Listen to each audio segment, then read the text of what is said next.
Good morning, જય શ્રી કૃષ્ણ, જય સ્વામિનારાયણ, જય જિનેન્દ્ર અને Sitaram. Welcome to our new blog. ચલો, આજે સોમવાર છે અને જો સવારમાં બધું કામ પતાવી હું ને મમ્મી તૈયાર થઈને અત્યારમાં નીકળ્યા છીએ થોડીક ખરીદી કરવા. કેમ કે મમ્મીને જોડે લઈને જવાનું હોય એવી વસ્તુ માટે તો મમ્મીની જરૂર પડે. બાકી તો જે એમના વગર થતું હતું એ બધું તો કર્યું છે, પણ થોડીક એમની વસ્તુ લેવાની છે ને. એટલે હવે અત્યારે હજી છોકરાઓ બે સ્કૂલે ગયા છે ને, એ આવે ત્યાં અમે અમારું અત્યારમાં કામ પતાવી આવીએ. ચલો, જો જય શ્રી કૃષ્ણ મમ્મી. જય શ્રી કૃષ્ણ.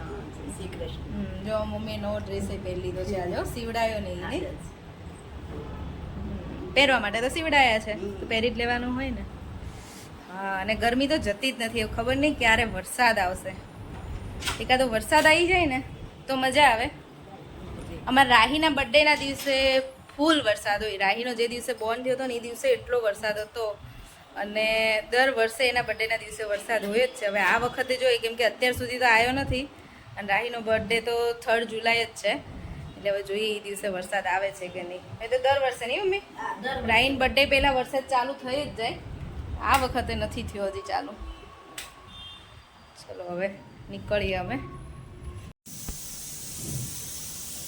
જો હું ને મમ્મી છે ને,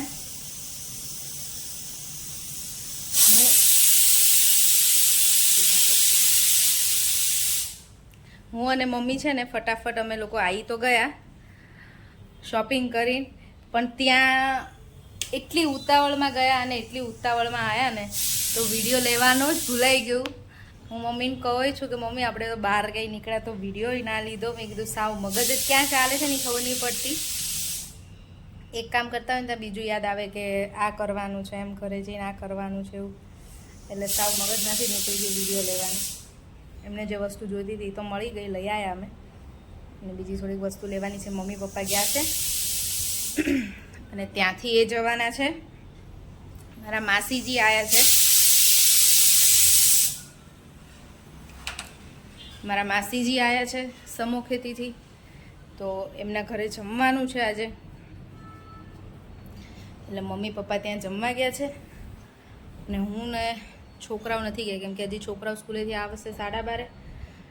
અને મને તો છે ને આજે થોડુંક સારું છે. હમણાં 2-3 દિવસ પછી બહાર બધું એવું ખાધું ને,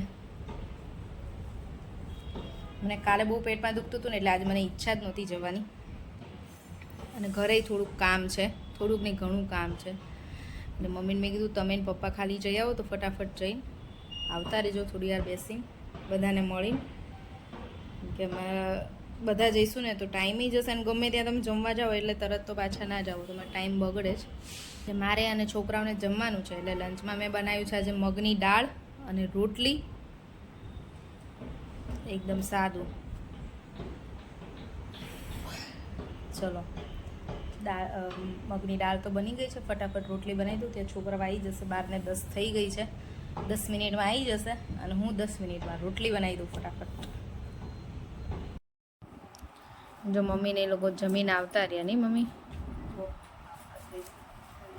માસી ગામડેથી લીમડો લાવ્યા છે ને, તે હવે પાંદડા કરીને સૂકવી દેશે થોડોક. આ લીમડો સમોખેતીથી લંડન જશે. હું ભલે ન જાઉં, લીમડો જશે નહીં મમ્મી. થોડુંક બેનને મોકલશું. મસ્ત અત્યારે આ પાનોલા કરે છે ને તો એટલી સરસ સુગંધ આવે છે ને લીમડાની. સૂકવીને થોડુંક લેતા જશે. મમ્મી છે ને પાછા કપડાં થોડાક લઈ આવ્યા છે એમના માટે, નાઇટ ડ્રેસ ને ટોપ ને પેન્ટ ને એવું થોડીક ખરીદી કરી આવ્યા પાછા. નહીં મમ્મી? ચાલુ છે. હવે પેકિંગ કરશું નહીં? પેકિંગ કરવા વાળી કરશે હવે. પણ બધાનું કંઈક ભેગું થાય તો કંઈક પેકિંગ કરાય ને. હું જો કપડાં સંકેલ દીધી. હવે બધું કંઈક ભેગું નથી, પણ કામ તો ન ખૂટે મમ્મી, આપણે ખૂટી જાય. એટલે છે ને કામ તો આખી જિંદગી ચાલવાનું જ છે. એટલે જે ટાઈમે બીજું જે કંઈ યાદ આવે ને કરી લેવાય કામ મૂકીને. નકર તો એ સવાર પડ્યો ને રાતે આમને આમ પડી જાય.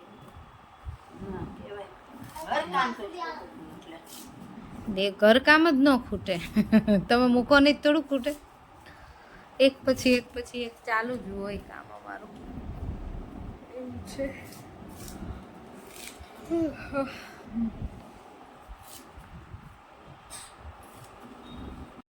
વાગ્યા છે 5:30 અને અમારે તો ટાઈમ આમ જાય છે કંઈ ખબર નથી પડતી.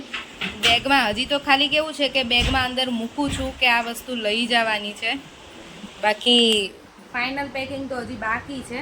પણ કેવું બધું ભેગું કર્યું છે ને એ આમ મૂકતા જઈએ ને બેગની અંદર તો આઈડિયા આવે કે હવે હજી શું બાકી છે, અને લઈને બધું બહાર મૂક્યું છે ને તો એ બધું ખબર પડે મૂકતા જઈએ બેગમાં. તો એટલે એવું કામ કરીએ છીએ ક્યારના.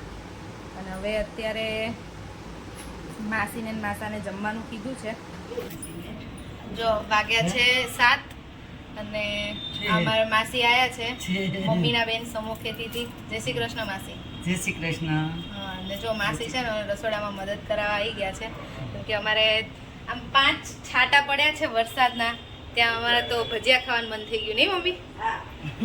રોડે ભીનો નથી થયો અમદાવાદમાં, હજી રોડે ભીનો નથી થયો એટલે વરસાદ ન થયો. અને માસીની આવ્યા હતા ને તો કીધું કે ચલો કંઈક બનાવીએ, પછી કીધું ભજીયા જ બનાવીએ. હવે બીજું તો શું, અમે ભજીયાની તૈયારી કરીએ છીએ. જો ગાજર ને ડુંગળી ને એવું બધું મિક્સ, કેપ્સિકમ ને બધું સમારું છું એ મિક્સ ભજીયા માટે, મિક્સ વેજીટેબલ. અને બીજા મેથીના કરશું. અને શું કહેતા હતા મમ્મી? આખું ચોમાસું નહીં? હા, ચોમાસું ને શિયાળો ખાલી ઉનાળામાં 2 મહિના ગરમીમાં જ અમે ભજીયા ન ખાઈ. બાકી અમારે આમ થોડોક વરસાદ આવ્યો નથી, ભજીયા આવ્યા નથી. મમ્મી તમારા ફોનમાં ફોન આવે છે? હા, બેનનો જ હશે. જુઓ જો અમારું છે ને ભજીયાની પ્રિપરેશન બધી થઈ ગઈ છે. આ મિક્સ વેજીટેબલ છે, આ મેથીના છે, એ બટેકાની પૂરી તળાશે, મિક્સ વેજીટેબલ નાખ્યા છે તળવા. અને જો મેથીના છે ને 2-3 કાઢ્યા છે ટેસ્ટિંગ માટે. ટેસ્ટિંગ ટાઈમ ચાલે છે, પછી બધાને જમવા બેસાડી દઈએ. ગરમી જો આવા ગરમીમાં બધાને ભજીયા ખાવા, બોલો શું કેવું? જો મિક્સ વેજીટેબલ છે ને એકદમ ક્રિસ્પી બન્યા છે. મિક્સ વેજીટેબલના સરસ ક્રિસ્પી બન્યા છે અને મેથીના સરસ પોચા બન્યા છે. અત્યારે તો મેં ચાખીને મેં જ વખાણ કર્યા. સરસ બન્યા ને એવું ચાખી લો. ચાખો છે ને સરસ. બહુ મસ્ત. અમને બધાને આ બહુ મજા આવે.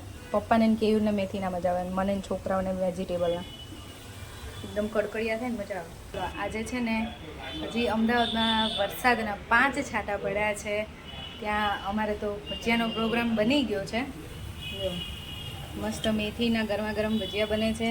અને અહીંયા બનાવ્યા છે મિક્સ વેજીટેબલના, એકદમ ક્રિસ્પી. અને બીજા છે એક બટેકાની પૂરી. હે મમ્મી? હા, કોઈને ઓર્ડર આપો હોય કહેજો, અમારે કઈ ઓર્ડર આપવો હોય તો? હજી વરસાદ આવ્યો નથી.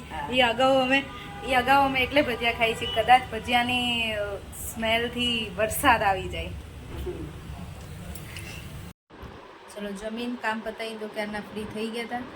પછી માસી માસાને અમે બધા બેઠા હતા. હવે 11 વાગ્યા છે. અત્યારે કેયુર મૂકવા ગયા છે માસીને માસાને. અને હું આવી છું રૂમમાં સૂવા માટે. શ્લોક તો અમારો સૂઈ ગયો છે, પણ હવે રાહીને ઊંઘ ન આવે મારા વગર. એનું શું કરવું? ક્યારની મેં એને રૂમમાં મોકલી હતી, પણ હું બેઠી હતી ને બહાર તો એ ના સૂતી. એટલે હવે હું આવી ગઈ છું ને, હવે હું એને સુવડાવી દઉં. અને અમે તો જો બસ આજે બધા કપડાં ને એવું બધું મમ્મીનું પપ્પાનું બધું નીકાળી તૈયાર કર્યું છે. બીજી બધી વસ્તુ કિચનમાંથી જે નીકાળવાની હતી નીકાળી દીધી છે. હળદર, મરચું, ધાણા જીરું, પછી સિંગદાણા છે, બસ એવી બધી વસ્તુ છે. તો એ બધું તૈયાર કરી દીધું છે. હજી બેગ પેક ફાઇનલ તો બાકી છે. એ તો બધી વસ્તુ ભેગી કરી છે. પછી ફાઇનલ બેગ પેક થશે કે કઈ બેગમાં શું જશે, કેટલા કપડાં જશે, એ બધું.